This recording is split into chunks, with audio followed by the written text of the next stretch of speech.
Hello, ഈ വീഡിയോയിൽ ഞാൻ ഷെയർ ചെയ്യുന്നത് എൻ്റെ കഴിഞ്ഞ ദിവസത്തെ റംലാൻ ഇഫ്താർ വ്ളോഗിൻ്റെ കുക്കിംഗ് വിശേഷങ്ങൾ തന്നെയാണ്. അപ്പോൾ കഴിഞ്ഞ ദിവസം ഞാൻ നോമ്പ് തുറക്കാൻ വേണ്ടിയിട്ട് അല്ലെങ്കിൽ ഇഫ്താറിന് വേണ്ടിയിട്ട് ഞാൻ റെഡിയാക്കിയ എൻ്റെ കിച്ചണിലെ വിശേഷങ്ങളും കാര്യങ്ങളൊക്കെയാണ്.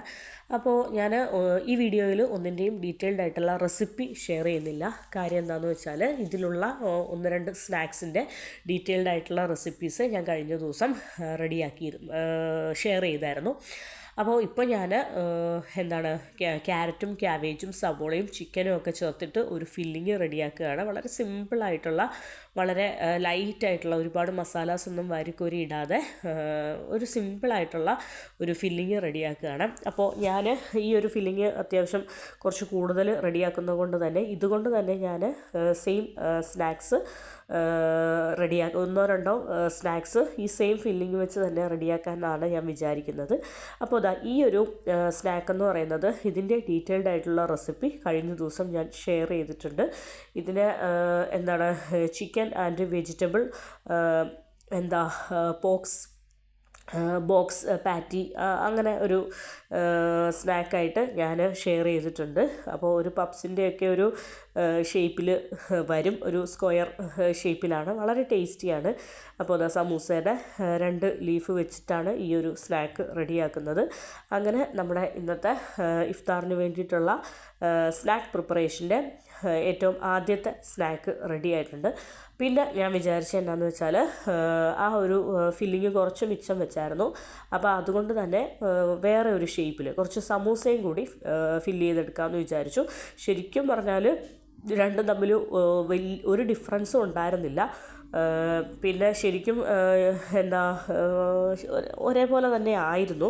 എങ്കിലും ഞാൻ ഒരു വെറൈറ്റി ആയിക്കോട്ടെ, ലുക്ക് വൈസ് ഒരു വെറൈറ്റി ആയിക്കോട്ടെ എന്ന് വിചാരിച്ചിട്ട് കുറച്ച് ഇങ്ങനെയും റെഡിയാക്കി, ഒരു സ്ക്വയർ ഷേപ്പിന് റെഡിയാക്കി, കുറച്ച് നമ്മുടെ സമൂസ ലീഫ് പോലെ ഫോൾഡ് ചെയ്തിട്ട് റെഡിയാക്കി.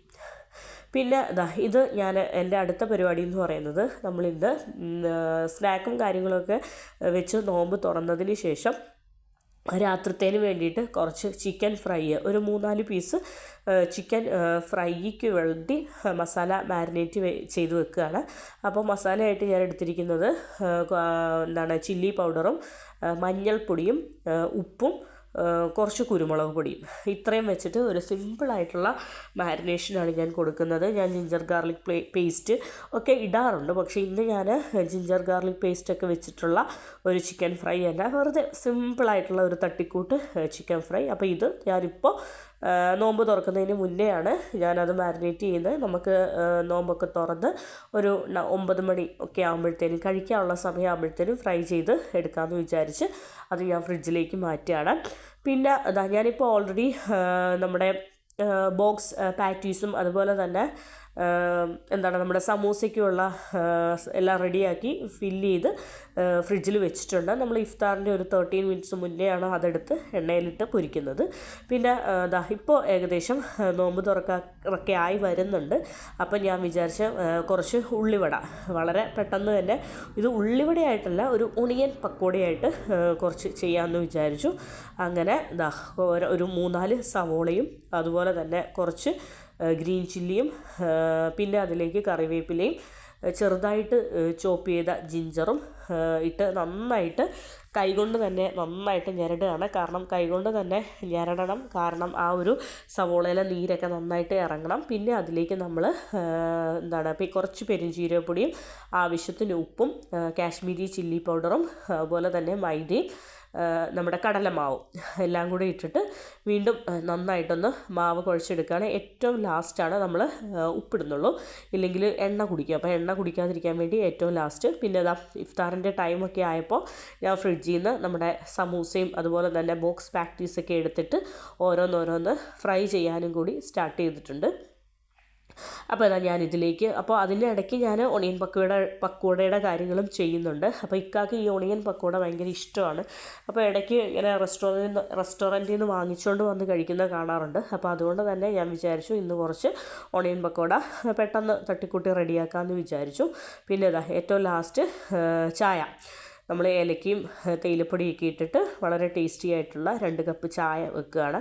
പിന്നെ അതായത് എൻ്റെ ഒണിയൻ പക്കോടയുടെ ബാറ്ററും റെഡി ആയിട്ടുണ്ട്. അതുപോലെ തന്നെ എൻ്റെ ബോക്സ് പാറ്റീസ് അതും റെഡി ആയിക്കൊണ്ടിരിക്കുകയാണ്. അങ്ങനെ നോമ്പിൻ്റെ നമ്മുടെ റംലാൻ ഇഫ്താർ വ്ലോഗ് എൻ്റെ വിശേഷങ്ങളും കുക്കിംഗ് വിശേഷങ്ങളാണ് ഇപ്പോൾ നടന്നുകൊണ്ടിരിക്കുന്നത്. അപ്പോൾ ഇത് വളരെ ടേസ്റ്റിയാണ് കേട്ടോ. പുറമേ നല്ല ക്രിസ്പിയും ഉള്ളിൽ നല്ല ടേസ്റ്റി ആയിട്ടുള്ള ചിക്കനും അതുപോലെ തന്നെ ക്യാരറ്റ്, ക്യാബേജ്, സവോളയൊക്കെ വെച്ചിട്ടുള്ള വളരെ മൈൽഡ് ഫ്ലേവറോട് കൂടിയിട്ടുള്ള വളരെ ടേസ്റ്റി ആയിട്ടുള്ള ഒരു ഫില്ലിങ്ങും, എരിവുണ്ട്, ആവശ്യത്തിന് എരിവിട്ടിട്ടുണ്ട്, പെപ്പർ പൗഡറും അതുപോലെ തന്നെ ഗ്രീൻ ചില്ലിയൊക്കെ വെച്ചിട്ടുള്ള ആവശ്യത്തിനുള്ള എരിവുണ്ട്. എന്നാൽ ഓവറായിട്ടുള്ള മസാലാസോ കാര്യങ്ങളോ ഒന്നും കുത്തി നിറച്ചിട്ടില്ല. പിന്നെ സമൂസ എന്ന് പറയുന്നതും കഴിച്ചപ്പോൾ ഏകദേശം സെയിം ആയിട്ട് തന്നെ തോന്നി എനിക്ക്. ഇനിയിപ്പം വേറെ ഒരു രീതിയിൽ സ്നാക്ക് ചെയ്യാനുള്ള ടൈം ഇല്ലാത്തത് കൊണ്ട് ഞാൻ പിന്നെ സമൂസ ലീഫും കാര്യങ്ങളൊക്കെ എക്സ്ട്രാ ഇരിക്കുന്നു. നോമ്പൊക്കെ ഏകദേശം തീരാറായല്ലോ. അപ്പോൾ അതുകൊണ്ട് തന്നെ സമൂസ ലീഫ് ഒന്ന് ചിലവാകട്ടെ എന്ന് വിചാരിച്ചിട്ട് ഞാൻ കുറച്ച് സമൂസയിലും വെച്ച് വിട്ടു, കുറച്ച് ബോക്സസ് ആയിട്ടും വെച്ച് വിട്ടതാണ്. അപ്പോൾ നമുക്ക് ആവശ്യത്തിന് വേണ്ട സ്നാക്സ് പൊരിച്ച് മാറ്റുകയാണ്. പിന്നെ ഓരോന്നോരോന്ന് കിച്ചണിൽ റെഡി ആകുന്നതിനനുസരിച്ച് ഓരോന്നോരോന്ന് ടേബിളിലേക്ക് സെറ്റ് ചെയ്ത് വെക്കുകയാണ്. അപ്പോൾ ഈ നമ്മുടെ ബോക്സ് പാറ്റീസ് എന്ന് പറയുമ്പോൾ ഒരു വെറൈറ്റിയാണ്. കാര്യം എന്ന് വെച്ചാൽ നമ്മൾ 2 സമൂസ ലീഫ് വെച്ചിട്ടാണ് ഒരു ബോക്സ് പാറ്റി ചെയ്യുന്നത്. അപ്പോൾ ഉള്ളിൽ ഫില്ലിങ് വെച്ചിട്ട് നമ്മൾ 4 സൈഡും ഒന്ന് ഫോൾഡ് ചെയ്തിട്ട് ഒരു സ്ക്വയർ ഷേപ്പ് ആക്കുന്നു. അപ്പോൾ ഓയിലൊന്നും ഒട്ടും കുടിക്കാതെ നമുക്ക് വളരെ ടേസ്റ്റി ആയിട്ട് നല്ല അടിപൊളിയായിട്ടുള്ള സ്നാക്ക് കിട്ടും. പിന്നെ ഉള്ളിവട ഞാൻ നന്നായിട്ടൊന്ന് വെള്ളം മാക്സിമം ആ സവോളയുടെ നീര് തന്നെ വെച്ചിട്ട് മാക്സിമം ചെയ്യാൻ നോക്കുക. പിന്നെ കൂടുതൽ ഡ്രൈ ആയിട്ട് ഇരിക്കുകയാണെങ്കിൽ മാത്രം വെള്ളം ഒഴിച്ചു കൊടുക്കരുത്, കുറച്ച് വെള്ളം തളിച്ചു കൊടുക്കുക. അപ്പോൾ പിന്നെ ഉപ്പെന്ന് പറയുന്നത് മാക്സിമം ലാസ്റ്റ് തന്നെ ഇടാനായിട്ട് നോക്കുക. അങ്ങനെ കുറച്ച് ടിപ്സും കാര്യങ്ങളൊക്കെ ശ്രദ്ധിക്കുകയാണെങ്കിൽ നമ്മുടെ വളരെ ടേസ്റ്റി ആയിട്ടുള്ള ഉള്ളിവട അല്ലെങ്കിൽ ഒണിയൻ പക്കോട നമുക്ക് കിട്ടും. പിന്നെ നമ്മുടെ ബോക്സ് പാറ്റീസൊക്കെ നമ്മൾ പൊരിച്ച് ടേബിളിലേക്ക് മാറ്റിയിട്ടുണ്ട്. ഇപ്പോൾ നമ്മുടെ സമൂസ ഓരോന്നോരോന്നായിട്ട് പൊരിച്ച് അതും ഒന്ന് ടിഷ്യൂ ഒക്കെ ഇട്ട് വെക്കുന്നുണ്ട്. എണ്ണയൊക്കെ കംപ്ലീറ്റ് ആയിട്ട് പോയതിന് ശേഷം അതും ടേബിളിലേക്ക് സെറ്റ് ചെയ്യാം. ഇനിയിപ്പോൾ ഫ്രൂട്ട്സ് എന്തെങ്കിലും എടുക്കണം, പിന്നെ ചായ വെക്കൽ നടക്കുന്നു, പിന്നെ ജ്യൂസായിട്ട് എന്തെങ്കിലും കലക്കണം, അങ്ങനെ ഡേറ്റ്സ്, നട്ട്സ്, അങ്ങനെ ഇഫ്താറിന് വേണ്ടിയിട്ടുള്ള കാര്യങ്ങൾ എല്ലാം ടേബിളിലേക്ക് ഓരോന്നോരോന്നായിട്ട് സെറ്റ് ചെയ്യണം. ഇനിയിപ്പോൾ നമ്മുടെ ഉള്ളിവടയുടെ ബാറ്റർ കംപ്ലീറ്റ് റെഡി ആയിട്ടുണ്ട്. ഇനിയിപ്പോൾ എനിക്കൊരു അബദ്ധം പറ്റിയെന്നാന്ന് വെച്ചാൽ നമ്മൾ ഉള്ളിവടയും അതുപോലെ തന്നെ ഒണിയൻ പക്കോടയൊക്കെ ചെയ്യുമ്പോൾ ഡീപ്പ് ഫ്രൈ ചെയ്യണം. കുറച്ച് കൂടുതൽ ഓയിൽ ഒഴിച്ചിട്ട് അതിലേക്ക് വേണം നമ്മൾ ഞുള്ളി ഇടാനായിട്ട്. പക്ഷേ ഞാൻ ആ സമൂസയും ബോക്സ് പാറ്റിയും കൂടെ പൊരിച്ചിട്ട് ബാക്കി വന്ന ആ ഓയിലിലേക്ക് ആണ് നമ്മൾ ഒണിയൻ പക്കോട ഇട്ടത്. അപ്പോൾ ശരിക്കും പറഞ്ഞാൽ ഓയിലിൽ മുങ്ങിക്കിടക്കുമ്പോഴാണ് ഒണിയൻ പക്കോടയുടെ ആ ഒരു കറക്റ്റ് ടെക്സ്ചർ നമുക്ക് കിട്ടുന്നത്. ഇതിങ്ങനെ തിരിച്ചു മറിച്ചു ഇട്ടപ്പോഴത്തേനും ടേസ്റ്റ് വൈസ് അടിപൊളിയായിരുന്നു, എന്നാൽ ലുക്ക് വൈസ് നമുക്ക് അത്ര ഒരു പെർഫെക്ഷൻ കിട്ടിയില്ല. അപ്പോൾ ശരിക്കും പറഞ്ഞാൽ കൂടുതൽ ഓയിൽ ഒഴിച്ചിട്ട് അത് നന്നായിട്ടൊന്ന് ക്രിസ്പി ആയതിനു ശേഷം കോരി എടുക്കുന്നതാണ് ഒണിയൻ പക്കോടയ്ക്ക് ഇതിലും ബെറ്ററായിട്ട് എനിക്ക് തോന്നിയത്. അപ്പോൾ ഞാൻ നമ്മൾ സമൂസയൊക്കെ പൊരിച്ച ആ ഒരു ഓയിലിൽ തന്നെ നമ്മൾ ഒണിയൻ പക്കോട ഇട്ട് കൊടുക്കുകയാണ്. ഞാൻ മാക്സിമം ഓരോ ദിവസം യൂസ് ചെയ്ത എണ്ണ അന്നന്ന് തന്നെ എടുത്ത് തീർക്കാൻ നോക്കും. പിറ്റേ ദിവസത്തേന് വേണ്ടിയിട്ട് അത് വെക്കാറില്ല. അപ്പോൾ അതുകൊണ്ട് ഇതും കൂടെ പൊരിച്ചതിന് ശേഷം ഈ ഓയിൽ മാറ്റാലോ എന്ന് വിചാരിച്ചിട്ട് ഞാൻ ഇതിലേക്ക് അങ്ങ് ഇട്ടതാണ്. അഡീഷണലായിട്ട് എക്സ്ട്രാ ഓയിൽ ഒഴിച്ചും കൊടുത്തില്ല. അപ്പം പക്കോടയുടെ ആ ഒരു ടെക്സ്ചർ ശരിയാകണമെങ്കിൽ കുറച്ചും കൂടെ ഓയിലിൽ മുങ്ങിക്കിടന്ന് ചെയ്യണമായിരുന്നു. അപ്പോൾ നെക്സ്റ്റ് ടൈം നമുക്ക് ഒണിയൻ പക്കോട ഉണ്ടാക്കുമ്പോൾ ആ ഒരു കാര്യം ശ്രദ്ധിക്കാമെന്ന് വിചാരിച്ചു. നല്ല ടേസ്റ്റ് ഉണ്ടായിരുന്നു. ഞാൻ പറഞ്ഞല്ലോ, കടലമാവും അതുപോലെ തന്നെ മൈദയുമാണ്. പിന്നെ കുറച്ച് ഇഞ്ചി, പച്ചമുളക്, കറിവേപ്പില, പിന്നെ പൊടിയായിട്ട് ആവശ്യത്തിന് ചില്ലി പൗഡറും അതുപോലെ തന്നെ കുറച്ച് പെരുംജീരകപ്പൊടിയൊക്കെ ചേർത്തിട്ടുണ്ട്. ഇതിലും ഒരുപാട് ആവശ്യമില്ലാത്ത മസാലാസോ കാര്യങ്ങളോ പൊടികളോ ഒന്നും ഇട്ടിട്ടില്ല. ഒരു സിമ്പിളായിട്ടുള്ള ലൈറ്റ് മസാല, നല്ല ടേസ്റ്റാണ്. നല്ല സവോള നമ്മൾ കൈകൊണ്ട് തന്നെ നന്നായിട്ട് അതിൻ്റെ നീര് ഇറക്കണം. അപ്പോൾ ഒരു പ്രത്യേക ടേസ്റ്റാണ്. പിന്നെ നമ്മളിന്ന് ഡേറ്റ്സും അതുപോലെ തന്നെ ഡേറ്റ്സിൻ്റെ ഉള്ളിൽ വാൾനട്ടും കുറച്ച് നട്ട്സ് ഐറ്റംസൊക്കെ വെച്ചിട്ട് ഒരു വെറൈറ്റി ഡേറ്റ്സ്, അതും ഞാനിതാ ടേബിളിലേക്ക് സെറ്റ് ചെയ്ത് വെച്ചു. പിന്നെ നമ്മുടെ സമൂസ.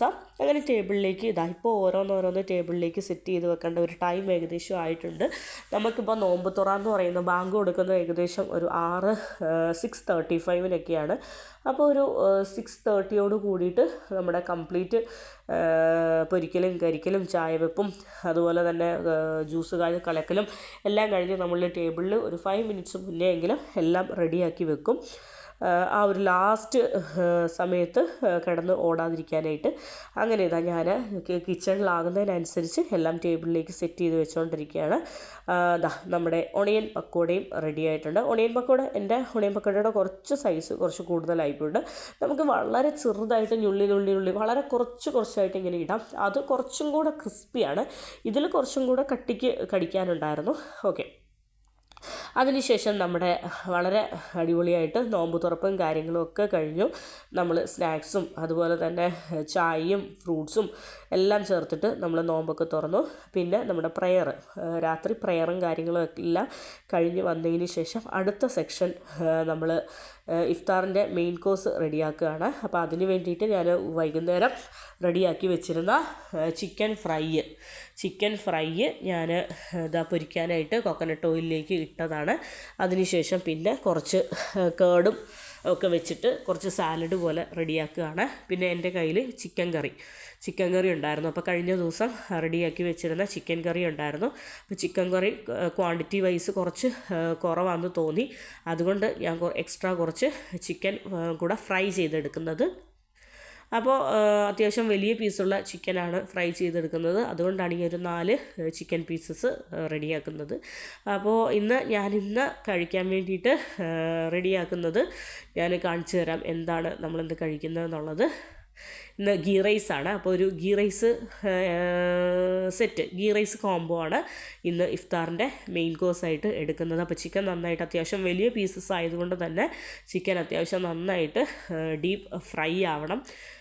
പിന്നെ ചിക്കൻ കറിയും അങ്ങനെ ഓരോന്നോരോന്നായിട്ട് റെഡി ആയിക്കൊണ്ടിരിക്കുകയാണ്. അപ്പോൾ എൻ്റെ ഈ വീഡിയോയിൽ ഉൾപ്പെടുത്തിയിരുന്ന സ്നാക്സും കാര്യങ്ങളൊക്കെ കണ്ടല്ലോ, അതൊക്കെ വെച്ച് നമ്മൾ നോമ്പ് തുറന്നു. ഇപ്പോൾ നമ്മൾ ഒരു 9:30-10 മണിയൊക്കെ ആയപ്പോഴത്തേനും നമ്മൾ ഇഫ്താറിൻ്റെ മെയിൻ കോഴ്സ് പ്രിപ്പറേഷനാണ്. അപ്പോൾ നമ്മൾ ഫസ്റ്റ് ഫുഡ് കഴിച്ച് നല്ല ഗ്യാപ്പ് ഇട്ടിട്ടാണ് പിന്നീട് ഫുഡ് കഴിക്കുന്നത്. ഇപ്പോൾ നോമ്പൊക്കെ ആയതുകൊണ്ട് തന്നെ കുറച്ച് ലേറ്റായിട്ടാണ് നമ്മുടെ റുട്ടീനും കാര്യങ്ങളും ഒക്കെ ഒന്ന് മാറിക്കിടക്കുകയാണ്. അപ്പോൾ കുറച്ച് ലേറ്റായിട്ടാണ് നമ്മൾ ഫുഡ് കഴിക്കുന്നതും കിടക്കുന്നതും എല്ലാം കുറച്ച് വേറെ ടൈമിങ്ങും കാര്യങ്ങളൊക്കെയാണ്. അപ്പോൾ എന്താണേലും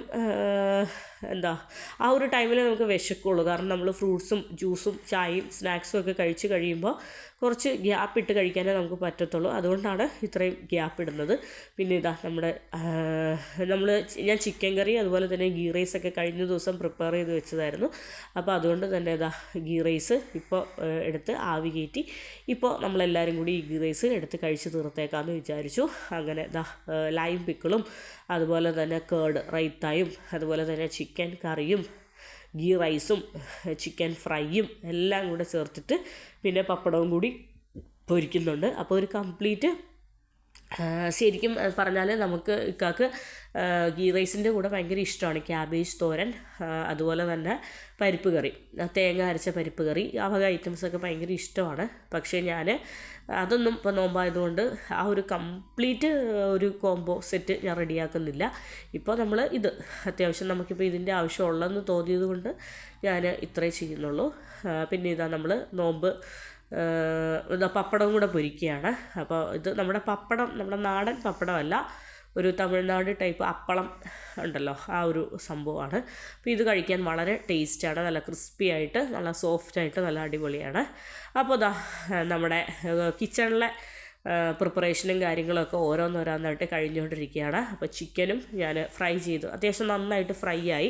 അപ്പോൾ വലിയ പീസസ് ആയതുകൊണ്ട് തന്നെ ഉള്ളൊക്കെ നന്നായിട്ട് വേകണമായിരുന്നു. അതുകൊണ്ട് തന്നെ ലോ ഫ്ലെയിമിലൊക്കെ ഇട്ടിട്ട് കുറച്ച് കൂടുതൽ നേരം ചിക്കൻ ഫ്രൈ ചെയ്ത് എടുത്തിട്ടുണ്ട്.